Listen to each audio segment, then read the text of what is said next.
जुन्नर तालुका प्राथमिक शिक्षक सहकारी पतसंस्थेच्या 103व्या वार्षिक सर्वसाधारण सभेत सत्ताधाऱ्यांची मुजोरी समोर आली आहे। व्याजदर कमी न करता सभा गोंधळून विषय मंजूर करण्यात आले।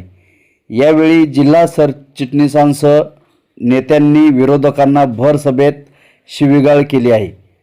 नारायणगाव येथील निलायम गार्डन मंगल कार्यालयात ही सभा संपन्न झाली। सर्वसामान्य सभासदांनी महागाईच्या काळात व्याजदर कमी करण्याची मागणी केली होती, मात्र सत्ताधाऱ्यांनी ही मागणी धुडकावून लावली आहे।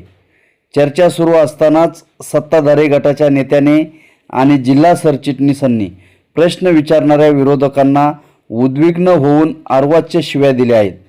त्यामुळे सभागृहात प्रचंड गोंधळ उडाला। याचा फायदा घेत सत्ताधाऱ्यांनी बहुमताच्या जोरावर सभा गोंधळातच गुंडाळली आणि सर्व विषय घाईघाईत मंजूर करून घेतले। यामुळे सभासदांच्या आर्थिक हिताला हरताळ फासला गेला आहे। या प्रकारानंतर पतसंस्थेच्या कारभारावर प्रश्नचिन्ह आहे। जिल्हा उपनिबंधकांनी तातडीने चौकशी करावी अशी मागणी सभासदांनी केली आहे। आज जुन्नर तालुका प्राथमिक शिक्षक पतसंस्थेची 103वी वार्षिक सर्वसाधारण सभा नारायणगाव या ठिकाणी पार पडत होती।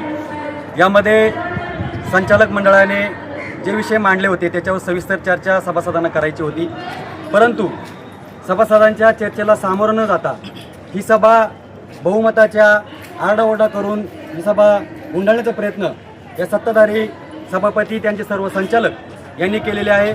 सभासदांची मुस्कटदाबी करायची आणि मनाला वाटेल तसे ठराव मंजूर करून घ्यायचे आणि कोणत्याही प्रश्न उत्तर द्यायचं नाही, अशा प्रकारची घातक प्रवृत्ती या सत्ताधाऱ्यांनी अवलंबलेली आहे। ही सभासदांच्या आर्थिक हिताला खूप घातक आहे। सभासदांची मागणी होती व्याजदर कमी करून आम्हाला न्याय द्यावा, आम्हाला त्याचा आर्थिक लाभ द्यावा, परंतु ह्या सत्ताधाऱ्यांना त्याचं काही घेणं देणं नाही।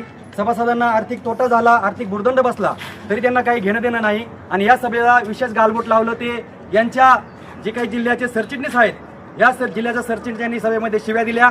तसेच काही सभासदांना दारू पिऊन आमच्या अंगावर सोडलं आणि काही महिला संचालक या महिला सभासद यांना सुद्धा सभासदांना प्रश्न विचारू नये म्हणून पुढे केलं। अशा प्रकारची घातक प्रवृत्ती या ठिकाणी या सत्ताधाऱ्यांनी अवलंबलेली आहे। हे चर्चेपासून का पळतात, चर्चेला का घाबरतात, याचं एकच उत्तर आहे की यांना सभासदाचं कोणत्याही आर्थिक हिताला सामोरं जायचं नाही, सभासदांवर कायम अन्याय करायचा आहे, अशा प्रकारचं यांचं नियोजन असतं। यावेळेस त्यांनी सभा गुंडाळून सभासदांच्या आर्थिक हिताला हरताळ फासलेला आहे। तरी या सर्व सत्ताधाऱ्यांचा आणि त्यांना पाठी घालणाऱ्या शिक्षक पुढाऱ्यांचा मी या ठिकाणी आमच्या सर्व सभासदांच्या वतीने जाहीर निषेध करतो, जाहीर निषेध करतो, जाहीर निषेध करतो, जाहीर निषेध, जाहीर निषेध, जाहीर निषेध, जाहीर निषेध, जाहीर निषेध, जाहीर निषेध, जाहीर निषेध, जाहीर निषेध, सत्ताधारी संचालक मंडळाचा जाहीर निषेध, जाहीर निषेध, जाहीर निषेध।